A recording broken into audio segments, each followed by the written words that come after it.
சத்தா பச்சா மலையாள திரைப்படத்தோட திரை விமர்சனத்தை இந்த வீடியோவில் நம்ம பார்க்க போகிறோம். செல்போனில் சலிக்காமல் ரீல்ஸ் பார்ப்பவர்களுக்கு ஏற்ற தீனி. லோகோ லோபோ, பஸ்மாசுரன், கடல் கொம்பன், நைட்ரோ கிளி, ஜாங்கோ சுல்தான், உயிரியல் பூங்கா விலங்குகளுக்கு சூட்டப்படும் பெயர்களை போன்று பட்ட பெயர் கொண்ட இவர்களே இப்படைப்பெண் பாத்திரங்கள். தாவுவது, குதிப்பது, பறப்பது, உருண்டு புரள்வது என 134 நிமிடங்களுக்கு ஏகப்பட்ட கோமாளி வித்தைகளை காட்டுகின்றனர். நமக்கு பரிச்சயமான WWE மல்யுத்தம் போன்றொரு கேளிக்கை நிகழ்ச்சியை கொச்சி நகரத்தில் உருவாக்குகின்றனர் சோவியோ மற்றும் லிட்டில். ஏற்படி வினோத பட்டப்பெயர் பாத்திரங்கள் எல்லாம் இந்த கோதாவில் வந்து உதிக்கின்றனர். வழக்கம் போல இதை கெடுக்க ஒரு வில்லன் வருகை தந்தால் நிகழ்வது என்ன?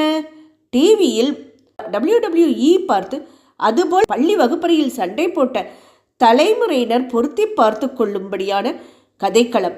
பாழடைந்த கட்டிடத்தில் வண்ணமயமான மின்விளக்கு ஒளியில் ரசனையான வர்ணனை மற்றும் பின்னணி இசையுடன் நிகழும் சண்டை காட்சிகளுக்கு அந்த தலைமுறையினரிடமிருந்து மட்டும் விசில் பறக்கிறது. ரோசம்மா பாத்திரத்தில் வேதிகா ஸ்ரீகுமார் ஒரு சுட்டி பசுமை போர்த்தி கேரளத்தில் நுரையீரலுக்குள் வசிக்கும் உணர்வை தருகிறாள். அவளையும் சண்டை காட்சிகளையும் கடந்து கதையில் ஏதுமில்லாதது சோகம். சகோதர சண்டை, மகள் பாசம் என்று திரைக்கதையில் சில கிளைகள் துளிர்த்திருந்தாலும் எதுவும் நீண்டு வளரவில்லை. எந்த உணர்ச்சியுடன் பார்வையாளர்கள் தங்களை தொடர்புபடுத்தி கொள்ள வேண்டும் என்கிற தெளிவை இயக்குனர் வழங்கவில்லை. ஆனாலும் சில பல வித்தைகளால் நேரம் கழிகிறது.